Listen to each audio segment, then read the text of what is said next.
बोल श्री उमापति महादेव की जय। सियावर रामचंद्र भगवान की जय। कृष्ण कन्हैया लाल की जय। आज शिव महापुराण से दूसरा अध्याय सुनाने जा रही हूँ, तो आप लोग सभी ध्यान से दूसरे अध्याय को भी सुने, क्योंकि उसके अंदर आज सूत जी सौनक जी ने जो प्रश्न किए थे उसके जवाब देने जा रहे हैं। सौनक आदि ऋषियों के मुख से निकले हुए इन शब्दों को सुनकर सूत जी अत्यंत प्रसन्न हुए। तदुपरांत उनको प्रसन्न करते हुए इस प्रकार कहने लगे, हे शौनकादि ऋषियों, आपने जो प्रश्न मुझसे किया है वह प्रश्न एक समय नारद जी ने श्री ब्रह्मा जी से किया था। उस समय श्री ब्रह्मा जी ने उन्हें समुचित उत्तर देकर प्रसन्नता प्रदान की थी। मैं आपसे वही प्रसंग कहता हूँ। एक बार देवर्षि नारद जी तपस्या करने के निमित्त हिमालय पर्वत पर जा पहुँचे और वहाँ श्री गंगा जी के तट पर बैठकर अत्यंत कठिन तपस्या करने लगे। उन्होंने निश्चल भाव से सहस्त्र वर्षों तक तपस्या की। उनकी उस उग्र तपस्या को देखकर देवताओं के राजा इंद्र अत्यंत भयभीत हुए। उन्होंने यह समझा कि नारद जी मेरे इंद्रासन पद की प्राप्ति के लिए ही संभवतः ऐसी कठिन तपस्या कर रहे हैं। अस्तु इंद्र ने भयभीत होकर यह विचार कि मुझे किसी प्रकार नारद जी की तपस्या में विघ्न डाल देना चाहिए। यह निश्चय करके उन्होंने अपने मित्र कामदेव को अपने पास बुलाया। जब कामदेव उनके पास आया तब उन्होंने उसे संबोधित करते हुए कहा, हे मित्र, तुम्हारी सहायता मैंने अनेक अहंकारियों के अहंकार को नष्ट करने के लिए किया है। इस समय नारद जी हिमालय पर्वत पर बैठे हुए शिव जी की तपस्या कर रहे हैं। मुझे भय है कि कहीं वे अपनी तपस्या द्वारा मेरे इंद्रासन को न छीन ले। अतः तुम कोई ऐसा उपाय करो जिससे नारद जी की तपस्या भंग हो जाए। सुत जी बोले, हे ऋषियों, इंद्र के मुख से निकले हुए उन शब्दों को सुनकर कामदेव ने उन्हें मनोकामना सिद्धि का विश्वास दिलाते हुए नारद जी पर विजय पाने हेतु अपनी संपूर्ण सेना को तैयार किया। तद उपरांत उसने नारद जी के समीप पहुंचकर वहां चारों ओर अपनी माया फैला दी। कामदेव के प्रभाव के कारण उस निर्जन स्थान में भी अनेक प्रकार के पुष्प खिल उठे एवं कोकिल आदि पक्षी अपनी मीठी बोली से सबका ध्यान अपनी ओर आकर्षित करने लगे। हृदय में कामदेव को जगाने वाली तीनों प्रकार की शीतल मंद सुगंध वायु बहने लगी। अपनी इस विजयनी सेना को देखकर कामदेव के हृदय में प्रसन्नता हुई। वह अपनी शक्ति भर जो कुछ भी कर सकता था उस कर चुका, परंतु उसके कृत्यों से नारद जी का मन तनिक भी विचलित नहीं हुआ। हे ऋषियों, नारद जी का मन विचलित न होने का जो कारण था उसे मैं आपको सुनाता हूँ। कारण केवल यही था कि जिस स्थान पर नारद जी बैठे हुए तपस्या कर रहे थे उसी स्थान पर एक बार पहले सदाशिव ने कामदेव को जलाकर भस्म कर दिया था। तदुपरांत उसे जीवित होने का वर देकर यह कहा था कि अन्य स्थानों पर तेरा प्रभाव भले ही हो, परंतु इस स्थान पर कभी प्रभाव नहीं हो सकेगा।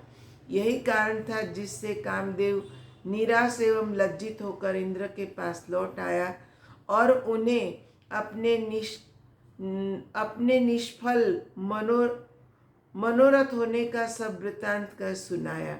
कामदेव की बात सुनकर देवराज इंद्र की सभा में संपूर्ण सभासद नारद जी की स्तुति एवं प्रशंसा करने लगे। हे ऋषियों, इधर अपनी तपस्या के पूर्ण हो जाने पर नारद जी को योग दृष्टि द्वारा जब यह ज्ञात हुआ कि उन पर विजय प्राप्त करने के लिए यहाँ कामदेव आया था, परंतु वह असफल मनोरथ होकर लौट गया है, तो उनके हृदय में कुछ अहंकार उत्पन्न हो गया। उन्होंने यह समझा कि वे कामदेव से अधिक शक्तिशाली हैं। इस रहस्य को वे नहीं जान सके कि यह मेरा नहीं अपितु इस तपोभूमि का प्रताप है। अस्तु, नारद जी अपने तपोबल पर अत्यंत गर्व करते हुए वहां से उठकर शिव जी के पास जा पहुंचे और अत्यंत प्रसन्न होकर उन्हें अपनी तपस्या का सब हाल सुनाने लगे।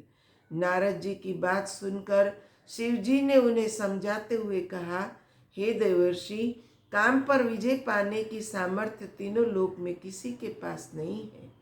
तुमने मुझसे तो यह बात कही, परंतु मैं तुम्हें समझाता हूँ कि तुम विष्णु लोक में जाकर इस बात को मत कह बैठना। तुम इस बात को अपने मन में ही गुप्त रखना। हे ऋषियों, अहंकार में डूबे हुए नारद जी को शिव जी की यह बात अच्छी नहीं लगी। अस्तु, वे उनसे विदा लेकर ब्रह्मा जी के समीप जा पहुँचे। वहाँ भी उन्होंने अपनी प्रशंसा करते हुए तपस्या तथा कामदेव पर विजय पाने का वृत्तांत कह सुनाया। अपने पुत्र नारद के उस अहंकार को देखकर ब्रह्मा जी ने भी वो भगवान सदाशिव की भांति उन्हें बहुत कुछ समझाया, परंतु नारद जी के हृदय में अहंकार अपना घर कर बैठा था, इसलिए पिता का समझाना भी उन्हें अच्छा नहीं लगा और वे वहां से उठकर विष्णु लोक जा पहुँचे।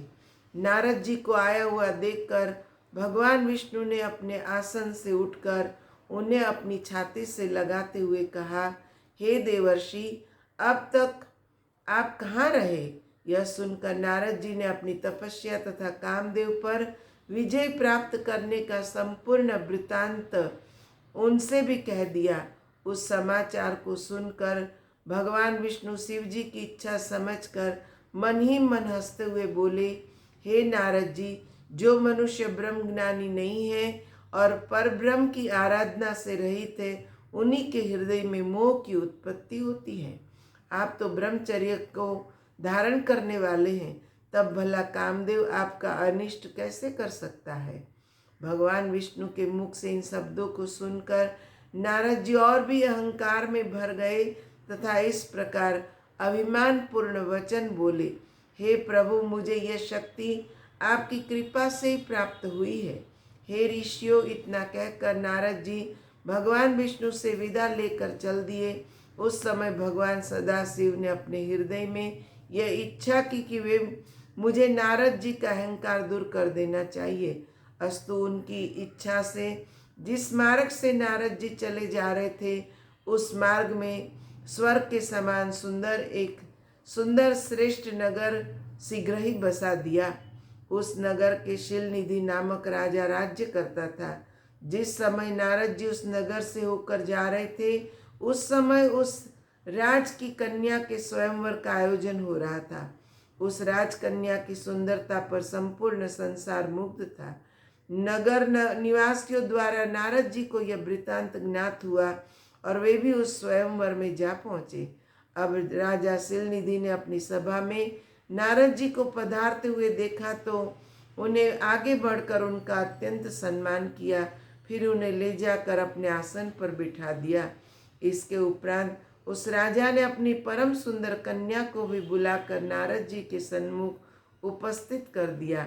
बहुत समय तक नारद जी उस कन्या के अनुपम स्वरूप को अपलक दृष्टि से देखते रहे।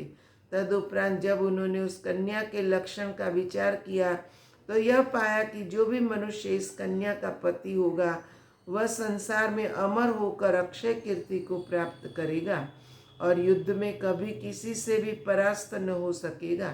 कन्या के इन लक्षण को विचार कर नारद जी वहाँ से उठकर अपने मार्ग पर फिर चल दिए, परंतु इस समय उनका मन काम के वशीभूत होकर उस कन्या को स्वयं प्राप्त करने को लालायित हो रहा था। इस प्रकार वे अपनी बुद्धि के विपरीत कामदेव के जाल में फंस गए।